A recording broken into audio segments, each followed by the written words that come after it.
I'm disappointed in the counterintelligence and world shaper precons. Edge of Eternities is this breathtaking spacefaring set, and what does it have us doing? Math and deforestation, when it should have been robots fighting. So I fixed it. Welcome to an unhinged guide to beating people to death with robots. And your first question is why? Well, robots are badass. Take the Terminator, Ultron, or Wall-E, for example. You see what I mean? And of course, you want to beat up your friends. So Infinite Guideline Station is going to be our commander because, as a wise man once said, robots are badass. And since we're going up against the precons, it's only fair we fight fire with fire. Eternities versus eternities. And of course, the Infinite Guideline Station is white, blue, black, red, green for a spacecraft. When it enters, we make robots for each multicolored permanent we control. That will be important. It also draws us cards, and 3 swings kills somebody, so what's not to like? Now, of course, we've got all the colors under our belt, just like Thanos and the Infinity Gauntlet, so our Santa bag is going to be full of robots. But if you're full of Magic the Gathering cards and you don't know what you have, well, you're in luck, because today's video is sponsored by Card Castle. Card Castle will let you astral project, metaphorically. That's not a legal claim I'm allowed to make on their behalf, but hey, they provide a nice, calm state of mind, clarity, because that once randomized assortment of cards, you can scan in now, and all of a sudden, boom, you got the stats, you got the price, you know how much you have, what version, etc. You can track it all. It is amazing. The best part is, hey, when you go to build a new deck, no more digging through boxes to see maybe I have this card that I need. Maybe I should order it. No, you see it, it's in one place. You got everything you need because you scanned it in with Card Castle, baby. It is amazing. And the best part is, you're welcome. You get a free month with my link in the description down below. What's not to like? And again, thank you, Card Castle, for sponsoring this video. Let's hop right back in, because who are the robots that we're talking about? Well, it's obviously gonna be the Transformers. Boom, ging, ging, ging. That's my transformation noise. And I ran the numbers. I did the math. Look, Optimus Prime, a multicolored permanent, all of a sudden, the Guideline Station makes you another robot. 2 robots for the price of 1. Our Autobots are rolling out like Ultra Magnus Tactician, 4, a red, a green, and a white for a 7/7 Ward 2 that attacks, and you get a free robot from your hand onto the battlefield, tapped and attacking. You turn him into an armored truck after that. Then when you attack next time, all of a sudden, you got unkillable robots. They're all indestructible. It's sweet. Then we got Cyclonus the Saboteur. 2, a blue, and a black for a flying 2/5. You do combat damage, you connive, and card selection is good. Then I couldn't not have Megatron. He's a 6 mana, 7/5. Your opponents can't cast spells during your combat, and you have post-combat clarity where you get mana, which is good. Did I mention he turns into a freaking tank? Oh yeah, he does. That's badass. And when you attack, you can sacrifice another artifact. Maybe Optimus Prime, you know, the guy who dies and then comes back. Obviously, it's peak cinema. It's robots. It does damage. It beats people up. I love to see it. Now, maybe you're a coward who doesn't want to blast Linkin Park while beating people up with robots. Well, don't fret. You're probably worried about the mana cost. Don't worry. It's Magical Land, where we got the ley line of the Guild Pact. If it's in our opening hand, put it on the battlefield. It's each non-land permanent you control, all colors, by the way. Lands you control, every basic land type, by the way. It's the Ariana Grande of Magic cards, and it's great with our Scion of Draco, because 12 mana? No, 2 mana, because it's reduced a whole bunch. And it gives basically everything we could ever want, and it's a robot. Look at it. I know it doesn't say robot type, but it's a robot. It's a mechanical dragon, and it gives vigilance, hexproof, lifelink, first strike, trample. It's awesome. Now, obviously, what if we don't Diamond Hands the ley line of the Guild Pact, and now we need a mana fix? Well, don't fret. I've thought of everything. Space is full of opportunities for good cards like Biomechan Engineer. Green and a blue for a 2/2 who enters and makes a rampant growth token, aka a lander. And if you got extra mana, hey, make a robot. Draw 2 cards. Why not? This card does everything this deck wants, and I love it. But also, I'm a little sweaty tryhard trying to beat up my friends. So we got Bloom Tender. 1 and a green. For each color among permanents you control, add 1 mana of that color. Taps for 5 mana pretty much. Love to see it. Fey Burrow Elder, that guy, but now multicolored and strong with vigilance and like +5/+5. Why? Don't care, not questioning it. It's good.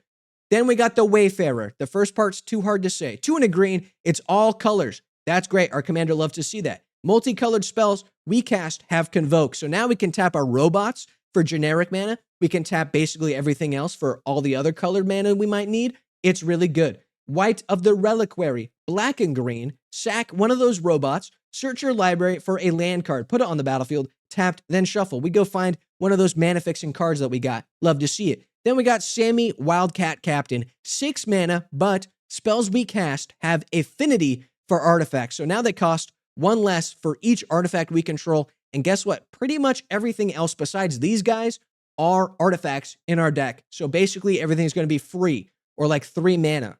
Love to see it. All right, we're done with the mana stuff. Let's move on to the stuff that makes the awesome droids and robots. Like Sammy, Ship's Engineer. 2, a red and a white for a 2/4. Beginning of our end step, if we have 2 or more tapped creatures, make a tapped robot. Easy, good, nice. We got Saheeli, the Sun's Brilliance. Blue and a red for a 2/2. We can pay a blue and a red, tap to make a token copy of another target creature or artifact. It has haste, and it explodes on our end step. So we're going to pick the guideline station, obviously, although the legend rule does send that token up to an early grave, but we do get the ETB awesome amounts of robots. Now we're rolling in robots. I love Saheeli in this deck. Really good. Cybernetica Data Smith is 1 blue-black for an 0/1 protection from robots. That could be useful. It has field reprogramming. For 1 blue, we tap it. Target player draws a card. Another target player makes a 4/4 robot that can't block. So we give someone a card draw, we make a robot. Or we need a little bit of draw, let them have a robot. It's okay. Then use social engineering.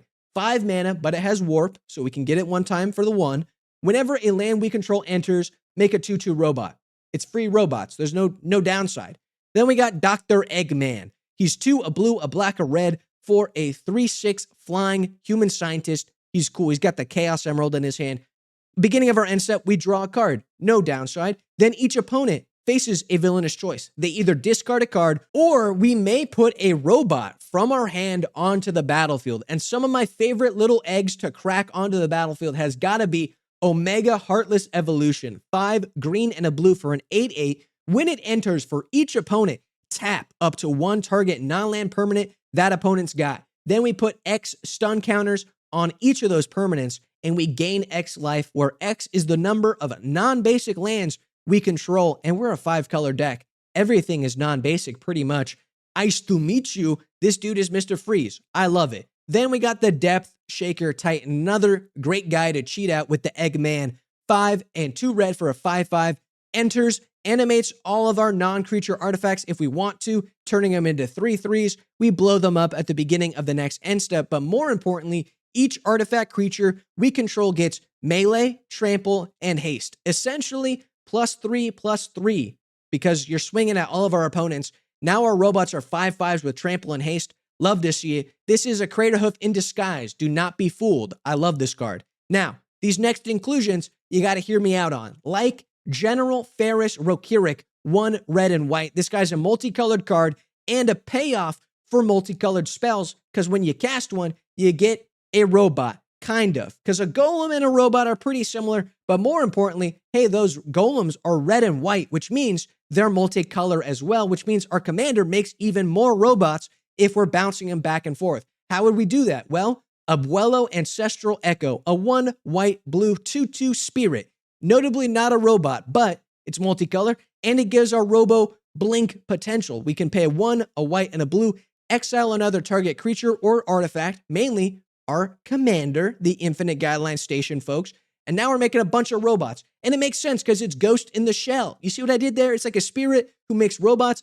I think that's what the show's about, /movie/anime. I haven't watched any of it. Now, of course, this deck has to be rocking with a Mendicant Core Guidelight, a white-blue multicolor robot, star 3, max speed. Whenever you cast an artifact spell, we may pay 1. If we do, copy it. That's insane. Did I mention we got the Adrix and Nev in the deck? The twin casters, 2, a green, a blue. If you're going to make a token, make twice that many. Great with our commander. Great with Mendicant. It's genius. Now, summary for the ADHD. Let me catch you up. Counterintelligence is just abacus simulator. World Shaper is just trimming the bushes until they look like creatures. Boring. We will be assembling a robot army to conquer the world. That's Cybertron, by the way. Absolutely awesome.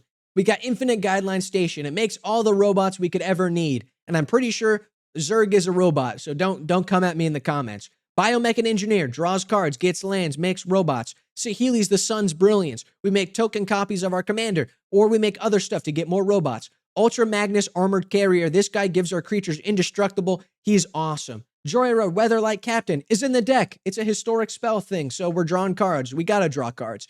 King Darien, the Super Bowl number. 1 a green and white. Sacrifice him. That's all he's good for. Creature tokens we control gain hexproof and indestructible, preventing us from getting board wiped, making more robots because he's multicolored permanent. It's genius. It all works out. We're going to conquer the planet robot style while beating up our friends. What more could you want? That does bring us to the end of the video. If you liked it, leave a like. If you subscribe, If you want to see more videos like this, support me on Patreon. I would love that. Mwah. Chef's kiss on the mouth. And I've got a Discord linked in the description down below. It's free. Join it. It's awesome. And again, one last shout out to the homeboys at Card Castle for sponsoring this video. Thank you so much. I'll see you in the next one. Peace out.